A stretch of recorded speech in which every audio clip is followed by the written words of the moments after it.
मंच पर विराजमान सभी महानुभाव, मातृशक्ति, भाई और बहनों,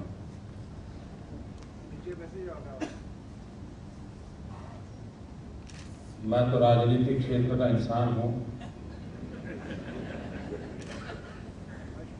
और राजनीति में सत्ता को ही शक्ति माना गया है और इसलिए शक्ति अर्जित करने के लिए वहां सत्ता हथियाने के ही निरंतर प्रयास होते हैं।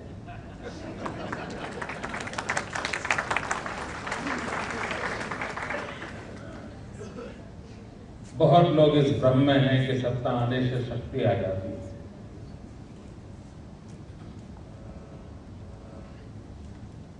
और उस भ्रम के कारण ही संकट पैदा होते हैं।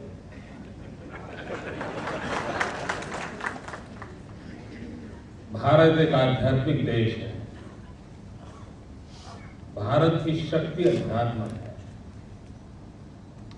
भारत की पहचान अध्यात्म है और मानव जात का कल्याण भी अध्यात्म है। यह देश अपने लिए निर्मित नहीं हुआ है। यह देश का जन्म, उदय मानव कल्याण के लिए हुआ है। पूरी मानव जात को रास्ता दिखाने का काम इस धरती ने किया है। लेकिन जब जब यह देश अपनी शक्ति खो चुका है, जिस युग में यह देश अपने सत्व को छोड़ चुका है, तब यह देश मानवता को दिशा देने का सामर्थ्य भी खो चुका है। और जब यह देश मानवता को रास्ता दिखाने का सामर्थ्य खो चुका है, मानवता भी भटक चुकी है। लोग कहते हैं 21वीं सदी हिंदुस्तान की सदी है। उसका मतलब क्या है? क्या यह राष्ट्र साम्राज्यवादी बन जाएगा क्या? बम, बंदूक और पिस्तौल लेकर के दुनिया में छा जाएंगे क्या? नहीं। 21वीं सदी हिंदुस्तान के मतलब ज्ञानोदय की सदी, मतलब विश्व के कोने कोने में वो ज्ञान का प्रकाश पहुंचेगा जो सच्चे अर्थ में मानवता के रास्ते की ओर ले जाएगा। और हमारे देश की विशेषता है, भारत गुलामी के कालखंड से गुजर रहा था। देश को आजादी मिली, लेकिन आजादी के आंदोलन की पार्श्वभूमि को अगर हम अध्ययन करेंगे तो ये ध्यान में आता है कि भारत की आध्यात्मिक शक्ति का एक उदय काल हुआ, भक्ति मार्ग का आंदोलन चला। हिंदुस्तान के कोने कोने में पूरी 19वीं शताब्दी संतों के पराक्रमों से भरी हुई है। हर कोने में कोई न कोई संत हुआ जिसने सामाजिक चेतना का एक बड़ा अभियान चलाया। किसी ने भक्ति मार्ग से चलाया, किसी ने ज्ञान मार्ग से चलाया, किसी ने सेवा के माध्यम से चलाया। लेकिन पूरी 19वीं शताब्दी एक ऐसी पीठिका तैयार की, संतों ने इस प्रकार का प्रयास किया, भक्तों ने इस प्रकार का प्रयास किया कि जिसके कारण देश के आजादी के आंदोलन को एक आध्यात्मिक शक्ति मिली। और गांधी एक ऐसा आध्यात्मिक व्यक्तित्व मिला जिसने सबको संजो करके देश को आजादी दिला दी। फिर एक बार 21वीं सदी में वो काल आया है। पूरे विश्व की मानव जात को अनेक बंधनों से मुक्ति दिलाने का काम इसी धरती से होने वाला है। और मैं कोई आध्यात्मिक व्यक्ति के रूप में नहीं बोल रहा, मैं एक सामाजिक कार्यकर्ता के रूप में बोल रहा हूं। जो जो संकटों से विश्व गुजर रहा है, उन सारे संकटों को मुक्ति दिलाने का अगर रास्ता कहीं से मिलेगा, इसी धरती से मिलेगा। और जैसा आंदोलन 19वीं शताब्दी में चल रहा था, आज 21वीं शताब्दी की ओर देखें, चारों तरफ आध्यात्मिक आंदोलन शुरू हुआ है। कहीं ब्रह्मा कुमारी के माध्यम से चलता होगा, कहीं गायत्री परिवार के माध्यम से चलता होगा, कहीं साईं बाबा के द्वारा चलता होगा, कहीं स्वाध्याय परिवार के माध्यम से चलता होगा, कहीं हरे कृष्ण हरे राम मूवमेंट के द्वारा चलता होगा। पूरे हिंदुस्तान के हर कोने में देखिए, और एक सामूहिक शक्ति के उदय का प्रयास हो रहा है। पूरी आध्यात्मिक शक्तियों को जोड़ने का प्रयास हो रहा है। एक ऐसी पीठिका तैयार हो रही है जो 21वीं सदी के मानव जाति के कल्याण के काम आने वाली है। और हमारी सबसे बड़ी जो शक्ति है वो पाने में नहीं है, देने में रही है।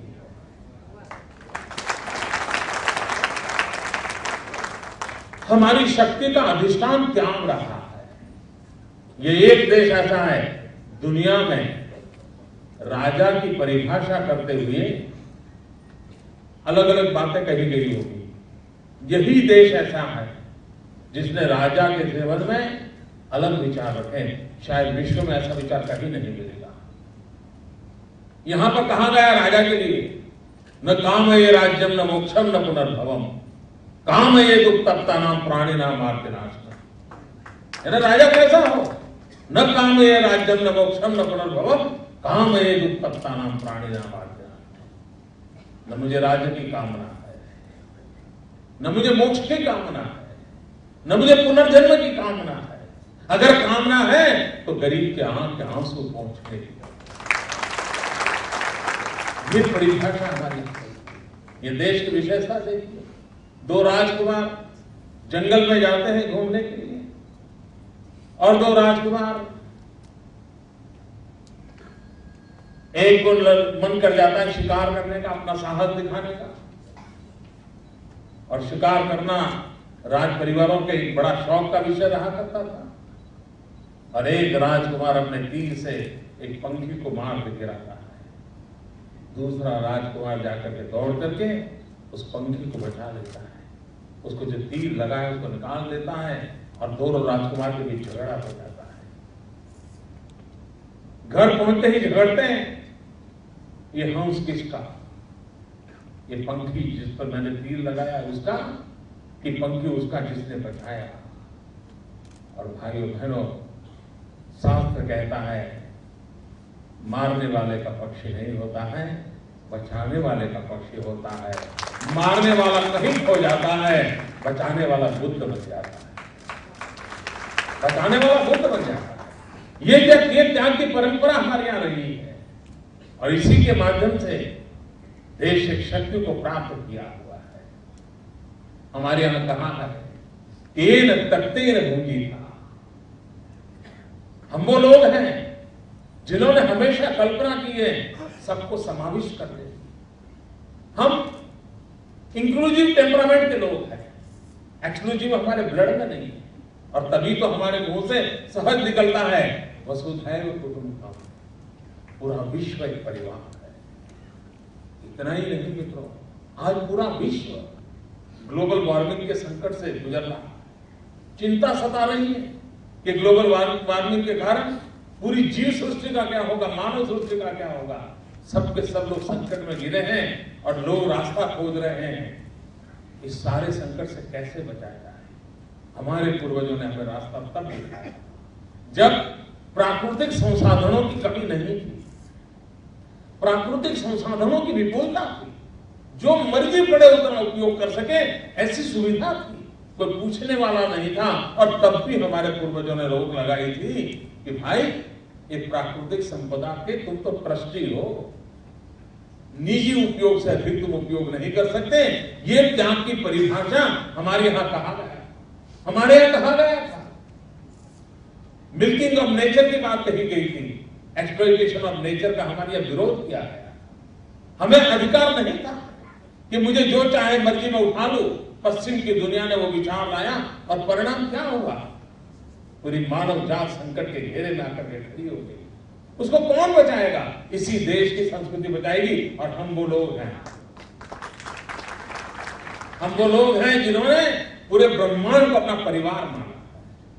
क्या विश्व में किसी बच्चे को यह शिक्षा मिलती होगी कि सुबह बिस्तर से उठते ही मां कहती है, बेटे बिस्तर से नीचे उतरने से पहले, पैर रखने से पहले पृथ्वी माता की क्षमा मांगो, ताकि तुम उसे पैर रख के पीड़ा दे रहे हो। पृथ्वी को मां बताना, ये क्या किसी ने दुनिया में पाया होगा? इस धरती के हमारे पूर्वजों ने दिया। क्या कभी दुनिया ने सोचा होगा कि बच्चे को मां कहती है कि देखो ये आसमान में सूरज दिखता है ना, ये तेरा दादा है, और आसमान में जो चांद दिखता है ना, ये तेरा मामा है। पूरे ब्रह्मांड को परिवार के रूप में बताना, ये बचपन से शिक्षा दीक्षा इसी धरती पर होती है। और जहां पर पूरे ब्रह्मांड को परिवार मानते हो, वो ब्रह्मांड को शोषित कैसे कर सकता है? ये परंपरा इस देश की रही है, लेकिन कालक्रम से गुलामी के मानस के कारण हमने अपना ही बुरा मान लिया। हमने कहा हमारा सब निकम्मा का है, हमारी परंपराएं तो सिर्फ किचन से जुड़ी हुई है। एकादशी को क्या खाना और अमावस्या को क्या खाना, इसी के अंदर हम घिरे हुए हैं। सत्य नहीं, हम अपने सामर्थ्य को भूल गए, और इसी शक्ति को अगर हम अर्जित करें तो मेरे भीतर की ऊर्जा भी अपने आप तैयार हो जाएगी, और मेरी भीतर की ऊर्जा हमें रास्ता दिखाती। यही तो हमारा सारा क्रम रहा है। रामायण देखें, महाभारत देखें, अब गीता की चर्चा लोग करते हैं। अभी दादी जी भी गीता का उल्लेख किया। लोग कभी किसी ने सोचा है कि युद्ध की भूमि में जहां संहार लीला चल रही है, वहां पर किसी ग्रंथ का निर्माण हो?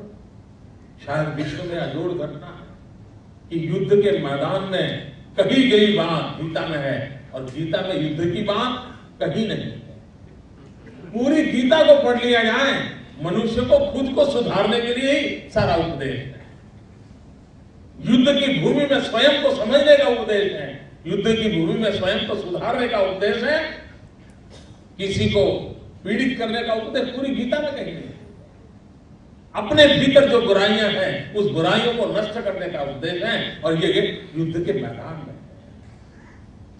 ये इस धरती की विशेषता रही है। और इसलिए मैं मानता हूं कि शक्ति की साधना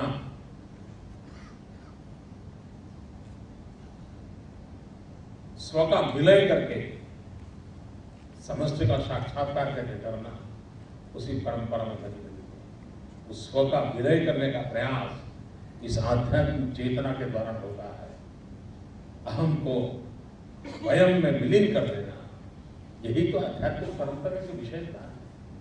और जहां अहम नष्ट हो जाता है, वयम अपने आप स्वीकृत हो जाता है। तो इस प्रकार के आध्यात्मिक कार्यक्रमों के माध्यम से, उस परंपरा के माध्यम से, त्यागी तपस्वी लोगों के माध्यम से वो हमें निरंतर याद दिलाते रहते हैं और हमारे जीवन की राह बनती है। मैं दादी जी का बहुत आभारी हूँ। मुझे आप सबके भी जानने का अवसर मिला, और मुझे विश्वास है कि हर व्यक्ति के भीतर की शक्ति राष्ट्र की शक्ति बनेगी, और यही राष्ट्र पूरी मानव जाति की शक्ति बनकर के उभरेगा। इसी कामना के साथ ओम शांति।